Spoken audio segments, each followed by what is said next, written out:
Hey guys, welcome back to my YouTube channel. In today's video, I'm going to be showing you how to interpret or understand the results of your thyroid function test. So it's something that's pretty fundamental to anyone with a thyroid condition, and yet I found that a lot of people are completely in the dark about what their test results mean, and they're intimidated by their thyroid function test results. But it's super easy, and in today's video, I'm going to show you how to do it. As the name implies, a thyroid function test is a test that's used to see how well your thyroid is functioning. If you have a thyroid condition, it would have been one of the tests that was used to confirm your diagnosis, and it's probably something that you still do on a regular basis for monitoring purposes. I have Graves' disease, which is an autoimmune disease as well as a thyroid disease. And that means I also had to test for autoantibodies to confirm my diagnosis. The same goes if you have Hashimoto's thyroiditis, which is also an autoimmune disease as well as a thyroid condition. You would need to test for autoantibodies to confirm your diagnosis. So without saying too much on this subject, that's just to say that in addition to a thyroid function test, there are other tests that are needed to confirm your diagnosis depending on the thyroid disease or thyroid condition you have. A thyroid function test looks at the levels of various thyroid hormones, namely TSH or thyroid stimulating hormone, T3 or triiodothyronine, and T4, also known as thyroxine. Some thyroid function tests may also include results for reverse T3, but I'm not going to say more about reverse T3 in this video because in my experience, it's not used as much as the other hormones, and it wouldn't surprise me if you've never seen reverse T3 on your thyroid function test results. Briefly speaking, TSH or thyroid stimulating hormone is produced by the pituitary gland, which is located at the base of the brain, and TSH stimulates your thyroid gland to produce T3 and T4 hormones. TSH can be suppressed or elevated for various reasons, but generally speaking, if you have hyperthyroidism, then your results will show suppressed TSH and elevated T3 and T4 hormones. By contrast, if you have hypothyroidism, then your results will generally show elevated TSH and suppressed T3 and T4 hormones. So without complicating things further, I think the best thing to do is for me to walk you through some of my past thyroid function test results. So I'll show you what a hyperthyroid, hypothyroid, and normal thyroid function test result looks like. And I think that way everything will become clearer. So let's jump right in. So right now on screen, I have my first thyroid function test result. So this was the test I did when I first got diagnosed. So it's from 23rd July 2020, and you can see that everything is outside of the normal range. So the lab I use, they actually present results in red when they are outside of the normal range. So you can see that my free T3 is 31.83 picomoles per liter. Let's just ignore the units, doesn't matter. But the range, according to the lab I used, is 3.6 to 6.0, and my free T3 was 31.83. For free T4, I was at 55.95, and the normal range is 7.2 to 16.4. And for my TSH, I had less than 0.005.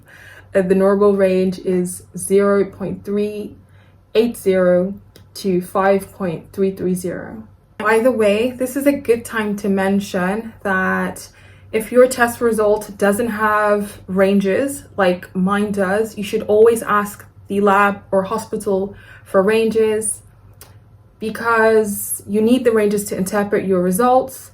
And the ranges vary depending on where you get your test done. So that's a really important thing to ask for.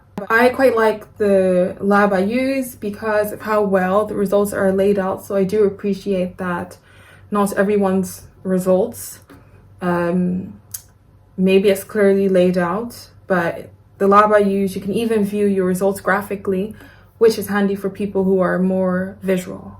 If you have a result like this one, then you'll probably have already noticed symptoms such as tremors, feeling jittery, anxiety, heat intolerance, heart palpitations, etc. You can watch my Graves' disease story video. It's linked in the description box below. And in that video, I share all the Graves' disease symptoms I had, and that could be helpful for you if you're not sure whether your symptoms are due to Graves' disease or not. Here's another thyroid function test. This one is from 28th September 2020, so about 2 months after I had been diagnosed. And this result is a good example of what a hypothyroid result would look like. So you can see that within 2 months, my TSH had risen above the range. So my TSH was elevated, like I explained before. If you're hypothyroid, you'll typically show elevated TSH. So you can see the range 0.380 to 5.330, but my result was 9.177. And my free T3 and free T4 were suppressed. So you can see that here. Free T3, I was at 2.49, whereas the range was 3.6 to 6.0, and free T4, I was at 1.52, whereas the range is the range for a normal result is 7.2 to 16.4. And of course, I have Graves' disease, so I'm not actually hypothyroid, but I was over-medicated, which wasn't great. The good news is that I've switched endocrinologists since, and thank God. But if you have a result like this, where your TSH is elevated and your T3 and T4 hormones are suppressed, you may notice symptoms such as a hoarse voice, a puffy face. You may notice you're gaining weight even though your appetite may be suppressed and you're not eating very much. And you may also notice that you're cold when everyone else feels normal, or when everyone else feels hot even. I noticed some of these symptoms, so I knew that something was wrong, and that prompted me to get tested, and the results proved that I was right. That's why I think it's so important to listen to your body. You're the most important stakeholder when it comes to your health, so you have to be an active participant in the treatment/healing process. And if you have a doctor that refuses to engage, or one who doesn't like it when you ask questions, I think it's time to run for the hills and find a new doctor. And that's what happened to me. I had a doctor with an attitude. She would gaslight me for sport. And on top of that, she was light years away from the latest scientific research on Graves' disease. I really should do another video on that, but for now, I'm really happy I switched endos, and stand up for yourselves, guys. Don't let anyone bully you, even though they're a doctor and happen to wear a white coat. I think now's a good time to show you an example of a euthyroid or a normal thyroid function test result. So this result is from the 3rd of February 2021. And I think it was my first normal thyroid function test result. Yay! So you can see that there's nothing flagged up in red because everything is within range. So my T3 was at 4.21, normal range is 3.6 to 6.0. My T4 was at 8.07, the normal range is 7.2 to 16.4. And my TSH was at 3.734, and the normal range is 0.380 to 5.330. My results have come back normal or euthyroid ever since, and I hope things stay that way, but Graves' disease can be such an unpredictable condition, and that's why it's important to take care of yourself, prioritize your health, and again, it's very important to listen to your body. Just because your thyroid hormones, your T3, T4, and TSH, just because they're within range, it doesn't mean that they are at optimal levels for you. So I'll say it again, listen to your body and reach out to your doctor, a competent one, I hope. Not like the first endocrinologist I worked with.